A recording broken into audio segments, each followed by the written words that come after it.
Om Asato Ma Satgamaya Tamaso Ma Jyotirgamaya Mrityor Amritam Gamaya Avir Maeti Rudro Yakte Dakshina Mukham Te Namam Pahinityam. Om Shanti, Shanti, Shanti. From the unreal, lead us to the real. From darkness, lead us unto light. From death, lead us to immortality. Reach us through and through ourself, and evermore protect us from ignorance by thy sweet, compassionate face. Om, peace, peace, peace. Thank you for the song, and good morning. Our topic today is the necessity of spiritual practice. This may not be a particularly popular topic because it means we have to do something. Holy Mother says that one gets the vision of God only through His grace. And Ramakrishna says the breeze of grace is always blowing. But we have to remember what he says next, and that is one must lift the sail to catch that breeze. We hear that we are in essence divine already. And if this is true, what's the use of struggle anyway? Why do we need to? The problem is that for some reason we don't see this truth. It remains hidden from us, and yet it's very close to us all the time. So how can we uncover it and realize it? Yes, we must hear the higher truths and believe in them, but somehow we have to really make them our own. Just intellectually knowing it as a thought isn't enough. We have to know it in ourselves. First, we have to hear about the truth, then we have to think over it, and then we have to make it our own. Shravana Manana Nididhyasana. It has to become a realization, not just a thought floating around intellectually in our heads. It has to be real for us so that it permeates every part of our being and is reflected in every action. Even so, just hearing these truths can give us an activating energy that can change our behavior so that we will realize the truth. But we have to practice. Find out what is real or unreal. This is sadhana, spiritual practice. We have to ripen our egos. One sage said, sadhana is accelerated ripening. To see I am nothing, that is wisdom. To see I am everything, that is love. The problem is all the dust and dirt accumulated through many births that's covering our minds and hearts. Spiritual practice is the way to purify the mind and heart. And when the mind is pure, one sees God. Ramakrishna says the pure mind is Brahman.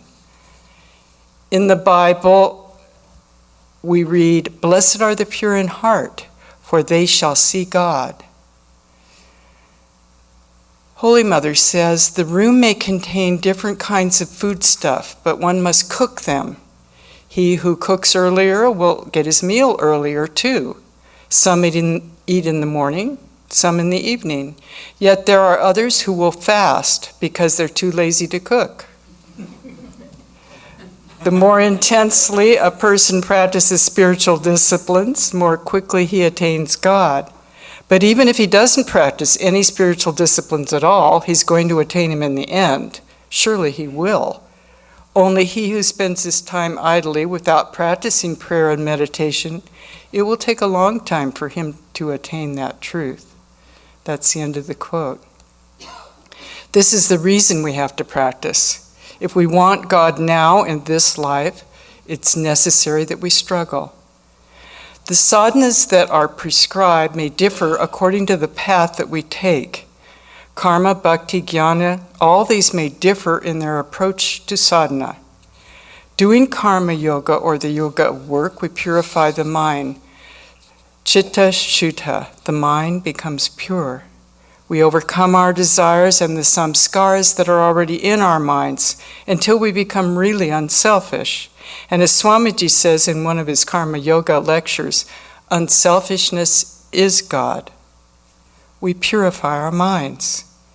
This world is always going to be a mixture of good and evil, but God is within it all. Our duty is to sympathize with the weak and love even the wrongdoer. If we can distinguish well between quality and substance, we will become perfect men. There's no action which does not bear both good and evil fruits at the same time. It's extremely difficult to see beyond the surface to the essence behind the person and behind ourselves. We tend to identify with our superficial personalities and experiences, and it's more difficult still to work with the superficial phenomena at the same time that we're aware of the truth behind. Yet this is our goal. The knower of truth is always aware of it in and through everything. There's something that's really purifying even about doing physical work if we can remember God at all times. It somehow enters into our very bodies, as it were, so that as we work, we become aware more and more of the mantra within us with every breath that we take. Holy Mother said it should go on like the ticking of a clock with every heartbeat. We are so much identified with our bodies that using the body to work and doing it in the proper manner can actually aid in the remembrance of God. The sadhana actually becomes grounded in the body itself. Spirituality is not a separate part of our lives. It's a constant sadhana in every aspect of our being. Most of us are not able to spend long hours in meditation or even in study of scriptures. We need to work to keep our minds concentrated and need to control our will and action. And it's through work that we can progress to the state where it's possible for us to really feel our union with God no matter what we're doing. This takes spiritual practice. Vedanta advises us how we should work, by giving up the apparent elusive world. What is meant by that? Seeing God everywhere, thus do your work, so says Vedanta. Putting God in everything, knowing Him to be behind everything and in everything.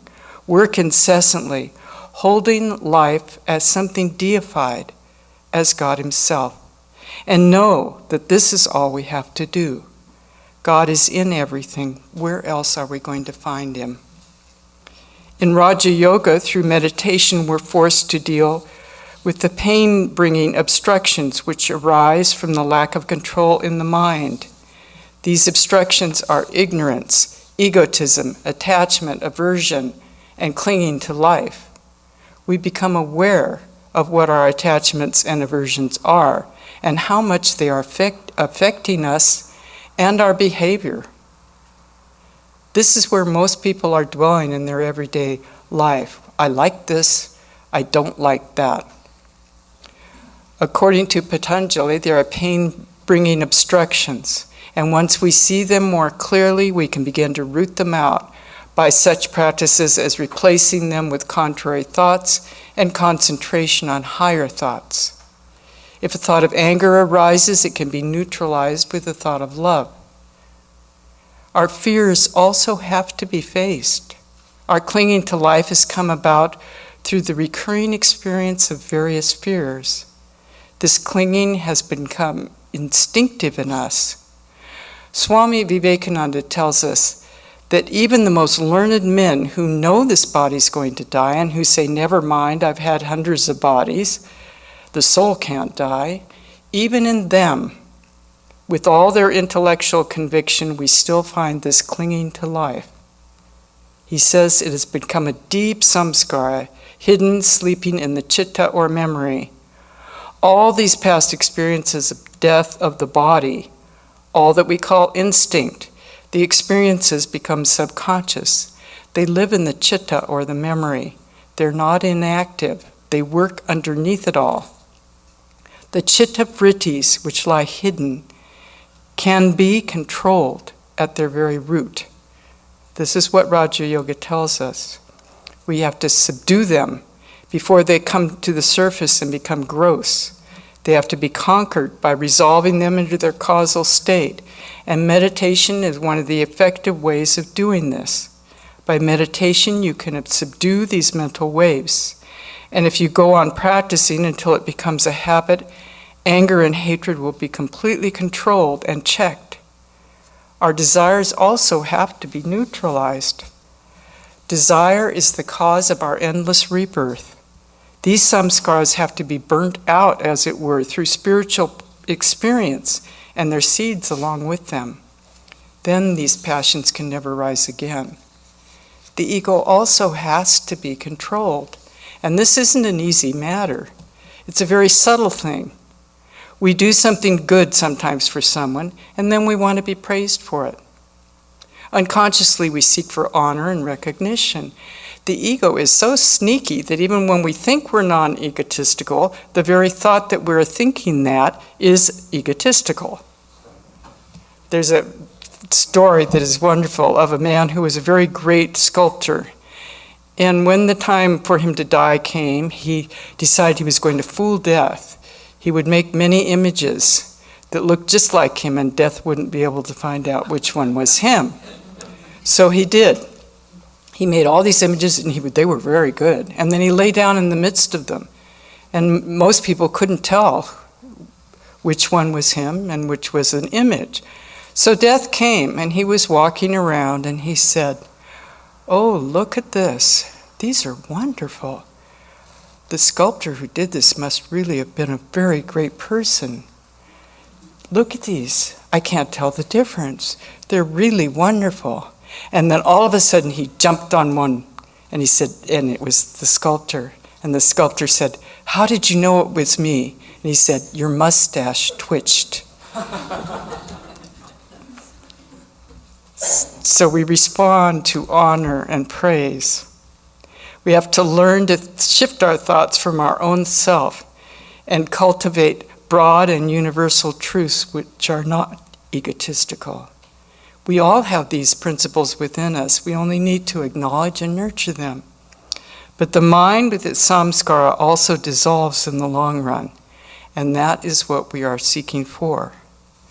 Through meditation, one can attain a unification of mind, a concentrated mind. In this state, the senses are withdrawn, and ultimately a person overcomes the vikshepa, or the projecting power of the mind, the scattering power of the mind, and the ignorance that is in us. In Bhakti Yoga, the practice focuses on worship and love of God. This also leads to concentration and purity.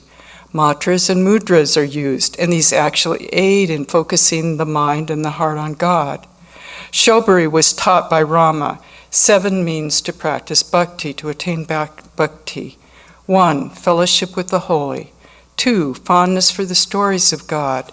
3, practice of self-control. 4, practice of the virtues. 5, desisting from manifold activities. 6, pursuing the course of conduct prescribed in the scriptures.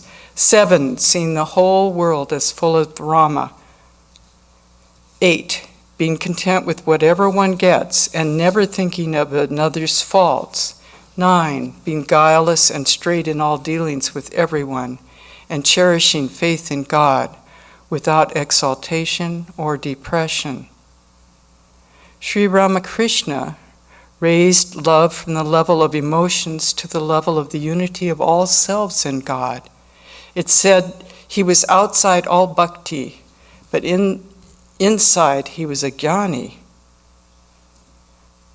Although the principle of oneness of the Supreme Self and its presence in all beings is a central point in the Upanishads, it was seldom practiced in daily life. But Sri Ramakrishna saw the divine in his wife, in his disciples, in others, even in fallen women, and he treated them all with respect. So he combined this knowledge of the Vedas with love. The famous words of the New Testament, God is love, and he who abides in love abides in God, from St. John, found its verification in Ramakrishna. This divinization of love in human relationships is a contribution which has made immense significance for the welfare of humanity. And his chief disciple, Swami Vivekananda, stressed this worship of the living God. Every being that wears a human form. His ideal of service is different than just karma yoga. It's actually a union of all the yogas because it is based on this knowledge. Swamiji tells us, all expansion is life, all contraction is death, and love is expansion. Selfishness is contraction. Therefore, love is the law of life. He who loves lives. The selfish one is dying. Therefore, love, for love's sake, as you breathe to live. His ideal of service means working through love, through freedom. Karma yoga means being united with God through selfless work, but the ideal of service actually implies one step more, working with the knowledge of the oneness of the universe, in universal harmony and love. Sri Ramakrishna tells us, you should remember that the heart of the devotee is the abode of God. He dwells, no doubt, in all beings, but he especially manifests himself in the heart of the devotee. The heart of the devotee is the drawing room of God. By the practice of Jnana yoga, through constant discrimination between the real and the unreal, one can destroy ignorance. Sri Ramakrishna tells us that true discrimination is sat asat vastu viveka, separating the real from the unreal. What does this mean? He says it's very simple. God alone is real, everything else is unreal. He saw the world as a play of God, consciousness itself. He understood that everything is in essence divine, and he demonstrated for us the bliss that such understanding brings. Using the instrument of vichara and sharpening discrimination, the seer and the seen have to be separated, and the truth is realized. Let's practice a little of this vichara for a minute together. Think about time and space. Here we are, I'm talking to you. You're listening or trying to listen. In a few minutes, this lecture is going to be over. In a few days, who's even going to remember that it happened? Here we are in this temple in Hollywood, California, and at this moment, so many things are happening all around us and all over the world. People are being born, they're dying. People are going to sleep, they're waking up. God knows what's going on just a few blocks away on Hollywood Boulevard. In Varanasi in India, the worship of Shiva is going on. It's night. The Vishwanath temple, people are chanting and worshiping Shiva. A bed's being prepared for him to rest on for the night. If I close my eyes, I can go there in my mind. All of it's happening right now, in this very moment. What we see before us is not the only reality. What about time?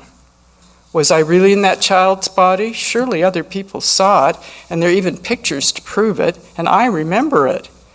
But is it real now? What about my parents and my ancestors? They're all gone now.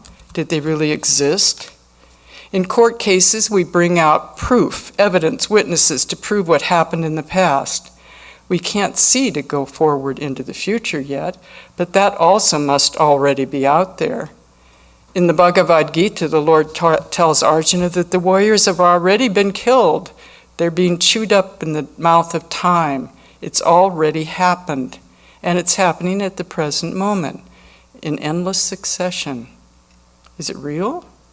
Yes, There's a Vyavaharika Satya, a reality that we agree on, a transactional reality. A reality that's in the present moment, experienced with our senses. Yes, all the moral and social laws apply here, but just think, how real is this anyway, where everything is subject to change, birth, and death? Let us look at our own bodies. We feel like we're riding around, moving here and there in this body. It's not the same body we had as a child. What is this form? The Vekachudamani reminds us to analyze what it is. It's a body made up of flesh, blood, entrails, bones. My God, am I moving around inside of a skeleton? Think about it. Is that who I am? Will this body remain forever? If we reason in this way and separate what's lasting from not lasting, the seer from the seen, what is real from the unreal, renunciation arises in the mind naturally. We know we're more than just this body. Through ignorance, we've identified ourselves with particular bodies and opened ourselves up to misery and endless cycles of rebirth.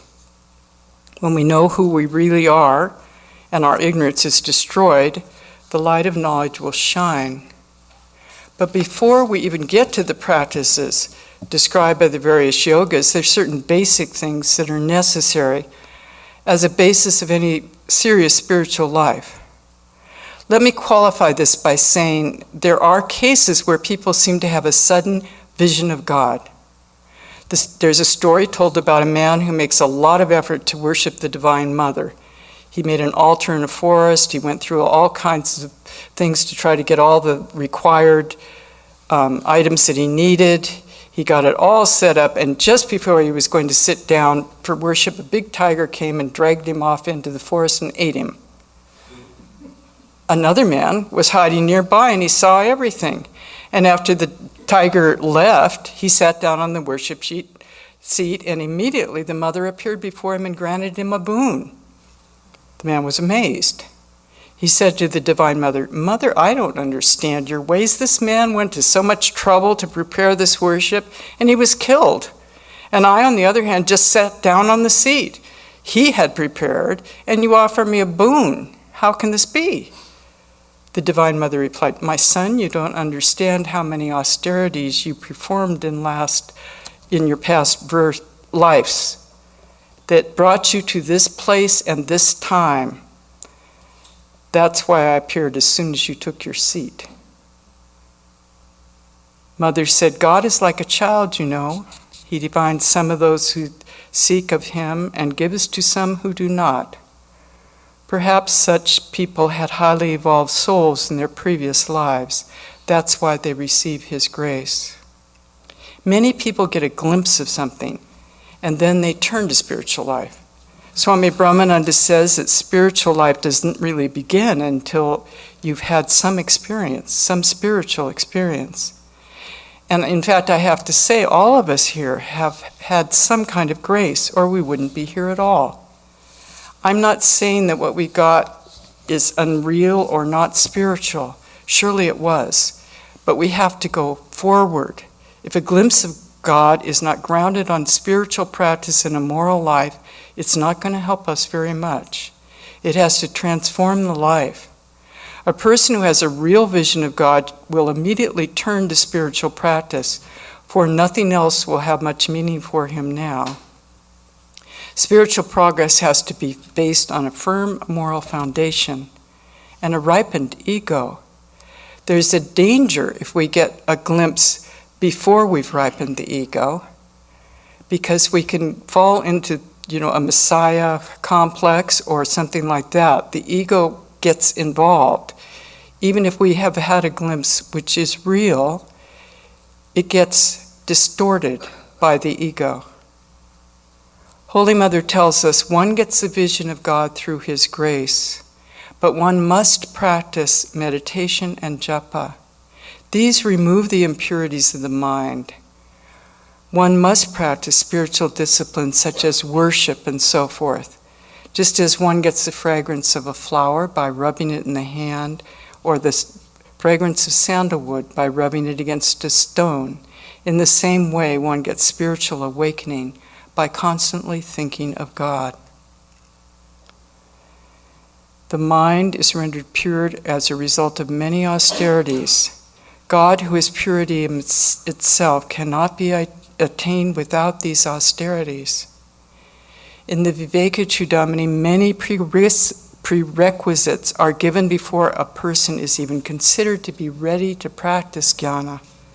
These are such things as viveka, discrimination, vairagya, renunciation, the 6 treasures such as shama, calmness, resting of the mind steadily on its goal after having detached it from manifold sense objects, dhamma, or self-control, turning both the organs of knowledge and those of actions away from sense objects and placing them in their respective centers, uparati, or self-withdrawal, the mind function ceasing to be affected by external objects, titiksha, or forbearance, the bearing of all afflictions without caring to redress them, being free at the same time from anxiety or lament on their score, shraddha, or faith, acceptance by firm judgment as true of what the scriptures and the Guru instruct,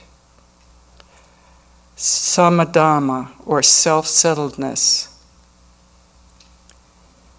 the constant concentration of the intellect on the ever-pure Brahman. And the last thing needed is mumukshutva, or a burning desire for freedom. This list would give plenty of us, most of us, plenty of things to work on. And these are just the prerequisites to studying jnana. So we have to practice. Holy Mother says, devotees who come nowadays keep on saying, "Show us God." They have no spiritual practice, no prayer or austerity, and their past sins may be many. These have to be removed step by step. Only then can God be seen. The moon in the sky is covered by clouds. A wind will blow away the clouds, and then you'll see the moon. Do the clouds scatter away all of a sudden? Exactly the same here. The karmas get exhausted slowly. When God is realized, He illumines the soul internally. One knows this immediately. Shruti also says about the one who knows, though with eyes, he is as it were without eyes. Though with ears, he is as it were without ears. Though with mind, he is as it were without mind. When all desires occupying the heart fall away entirely, then indeed does the mortal become immortal and realizes Brahman even here. Swamiji tells us in his commentary on the Yoga Sutras, the first step, the preliminary step, is called Kriya Yoga. Literally, this means practicing yoga through work. The organs are the horses, the mind, the rein, the intellect, the charioteer, the soul, the rider, and the body is the chariot.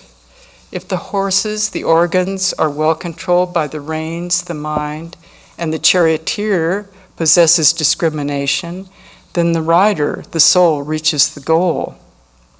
The first steps are yama, the don'ts, that which bring about a compassionate death of the ego, it is said. And the niyamas, the do's, come after. Yama consists of non-killing, ahimsa, truthfulness, satya, non-stealing, asteya, continence, brahmacharya, and non-receiving of gifts, aparigraha. And the next step, niyama, means cleanliness, socha, contentment, santosha, austerity, tapas, study, swadhyayana, and self-surrender to God, Ishvara Pranidhana.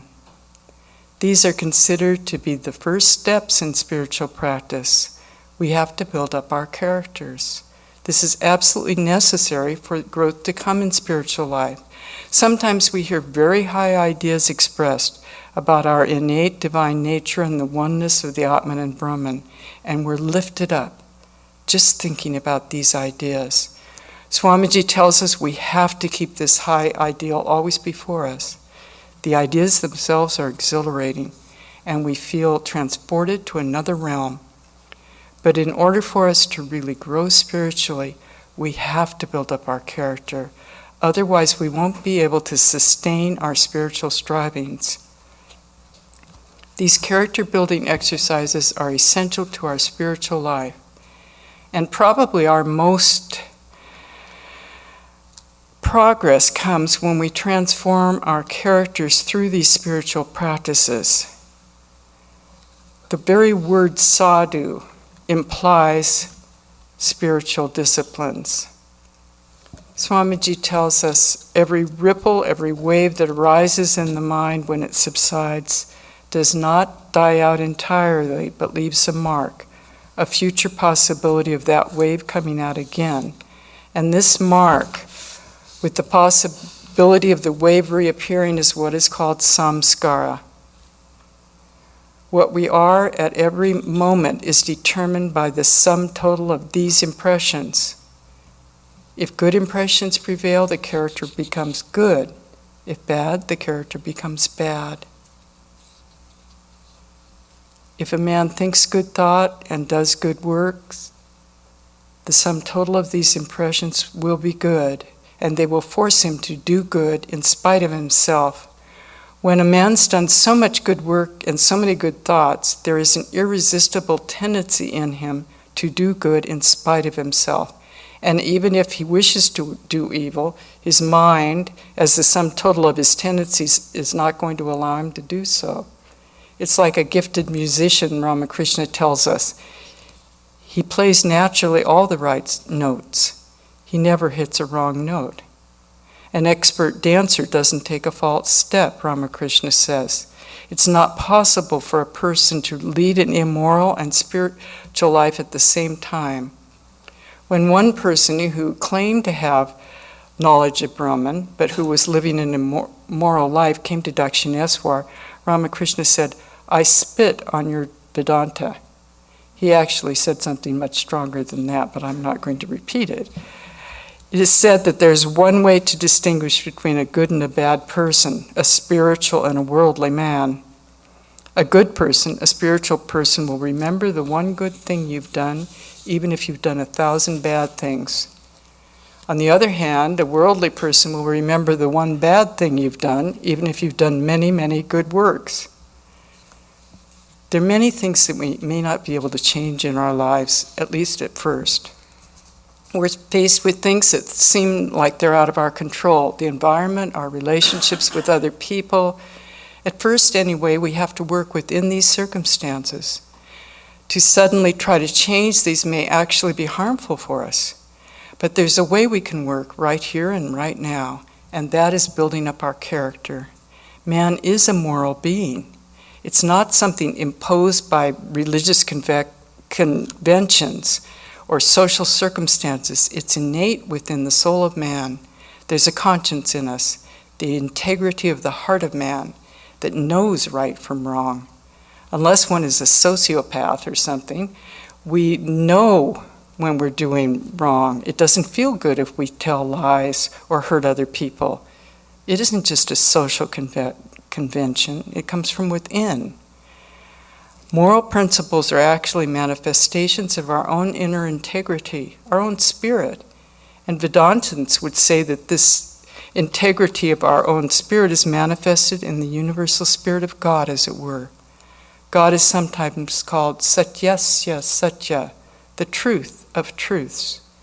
We are truthful not because social life would otherwise become impossible, but because our own inner essence is of the nature of truth. But character involves more than just morality. Things such as renunciation, detachment, strength of mind, and faith in yourself are counted as moral virtues. But these are very essential for building up our character. And Swamiji once said, in olden times, a person who did not believe in God was called an atheist. But I say he who does not believe in himself is an atheist. Swami Ashokananda tells us that without character, spiritual growth is impossible. He goes on to say, in his opinion, strength, the cultivation of fearlessness, the eradication of all kinds of weakness, all are essential factors for the development of character.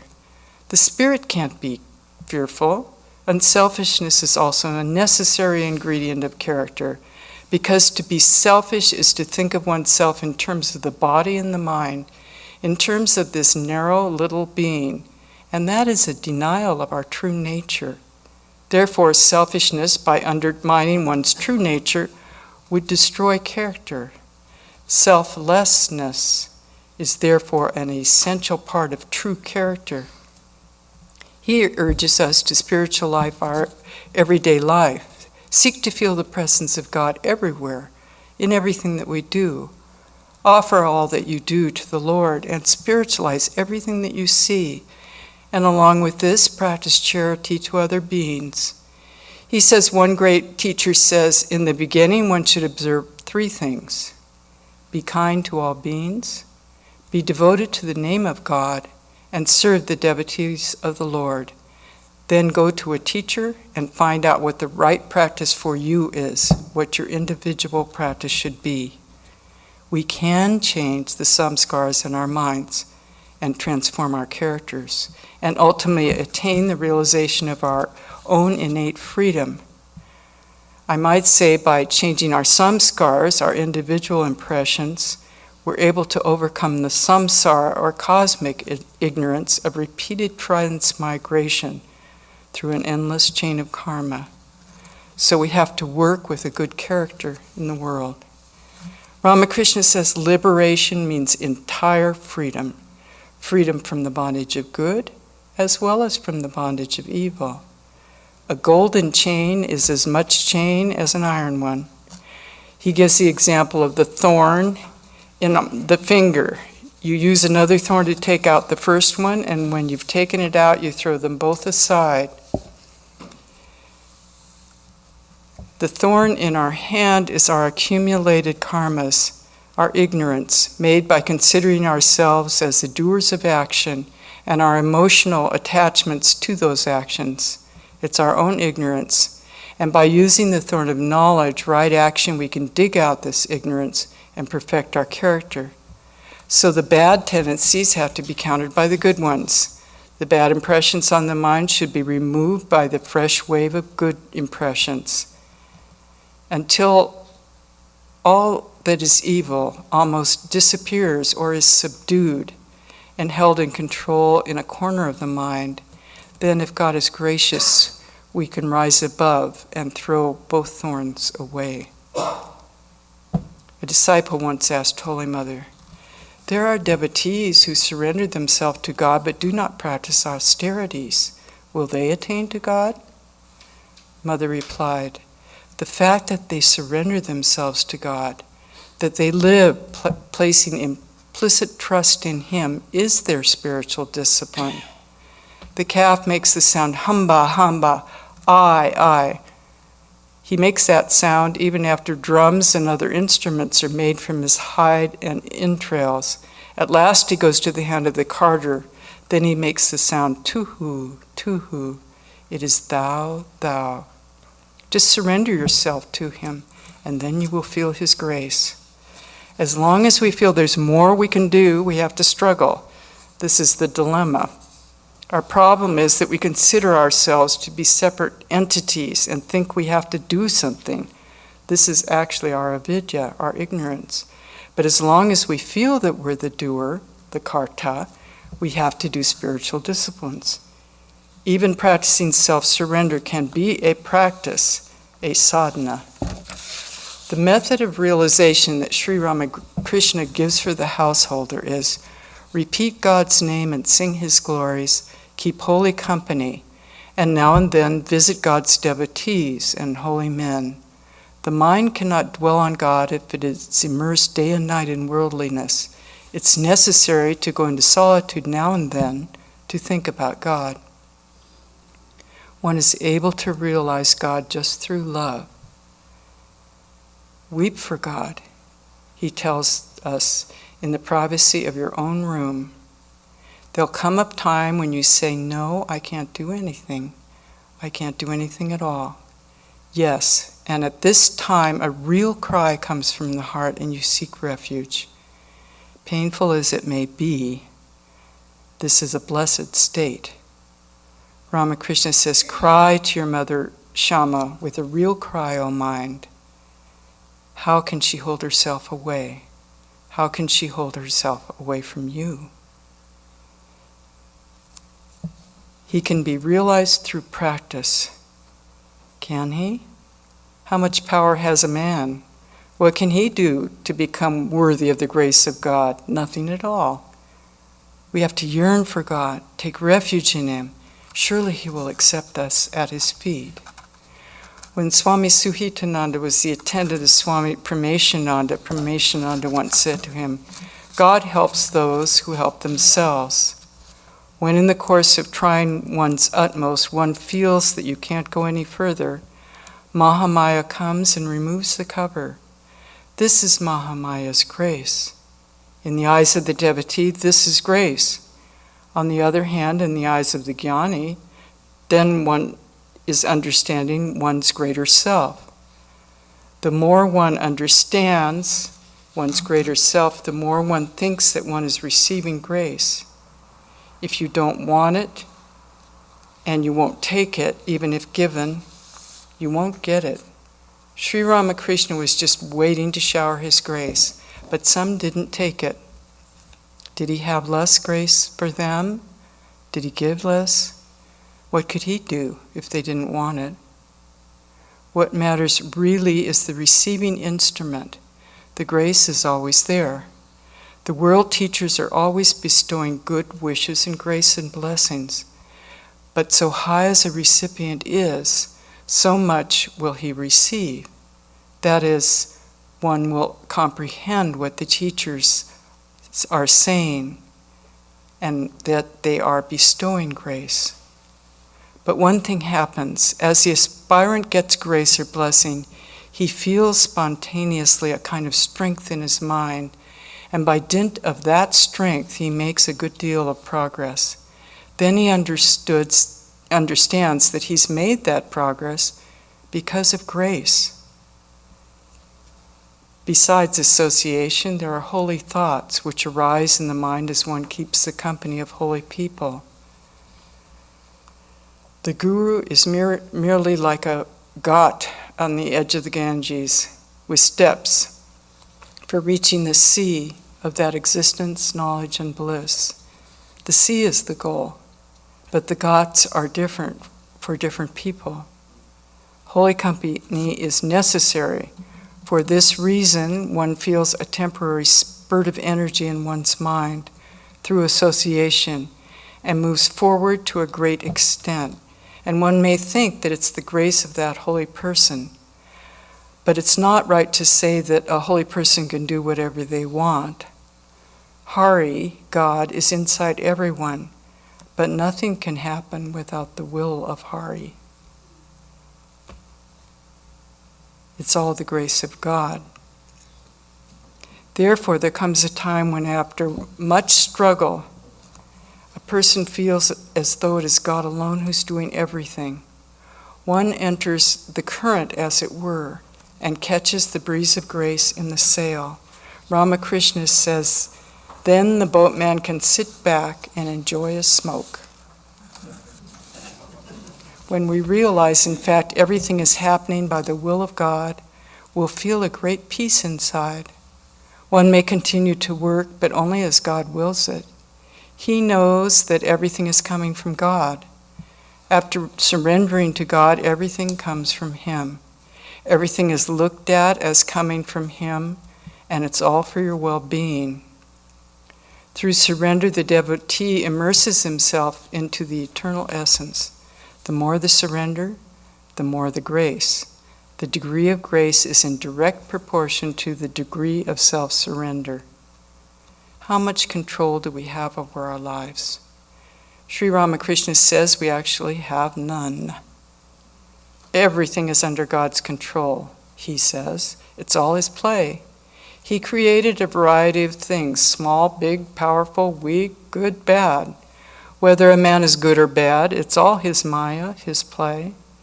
I see that God himself has become the executioner, the sacrificial victim, and also the sacrificial block.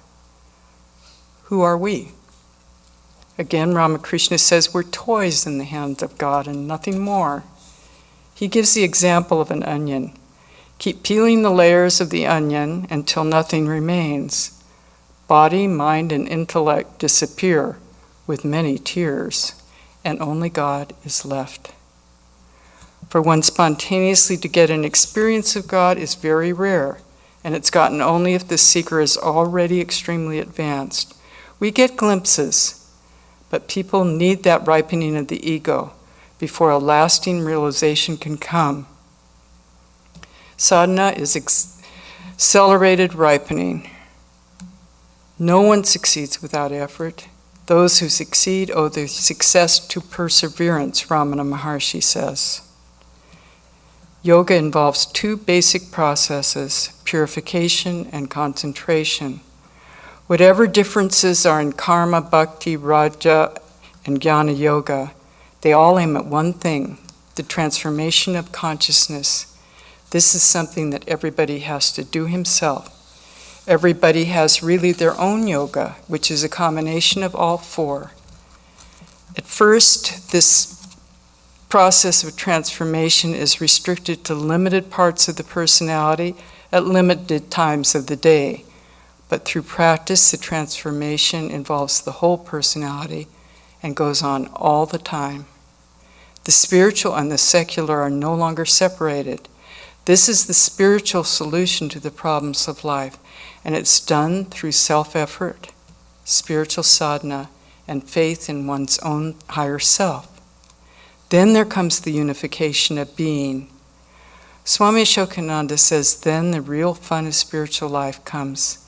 The senses turn inward, the mind calm and inactive. Then comes a time when you say, no, I don't have to do anything. Yes, at the end of this stage, you feel a desire for silence and solitude. You give up everything and search for him and him alone. The mind is awake and serene. We must perceive ourselves as spirit, a luminous entity, perfect and pure. That is the unification of our being. We take refuge in God. Swami Ashokananda says, you may ask me about karma yogins who have reached this state. In their case, the very nature of the work changes. They do outer work. They do it with a profound consciousness that it's God before me. He quotes the scriptures saying, we see, this is God. God is already before me. Thousands are his feet, thousands are his hands. Thousands are his heads. Thousands are his eyes, and he covers the whole universe with his visible form. Then we close our eyes and plunge into that deep abyss where eternal truth shines. Swami Vivekananda tells us in his poem, The Cup, I do not bid you understand. I bid you close your eyes to see my face. The soul takes refuge and is absorbed, as it were, into God himself. If we turn the light of knowledge toward our own mind, the mind itself catches fire and burns out, like focusing the light of the sun on a dried leaf, till the leaf catches fire and it vanishes in a puff of smoke. Peace chant. Om Jyo Shantir Antariksham Shanti Prithivi Shantir Apa Shanti Oshadaya Shantir Vanaspataya Shantir Vishwe Deva Shantir Brahma Shanti Sarvam Shanti Shantireva Shanti Same Shantireti Om Shanti Shanti Shanti. Peace is in the heaven. Peace is in the sky, on the earth, and in the waters. The herbs, the plants, and the trees are all full of peace. The gods are peaceful. Everything in the universe is pervaded by peace. May this eternal, universal peace enter our soul and being.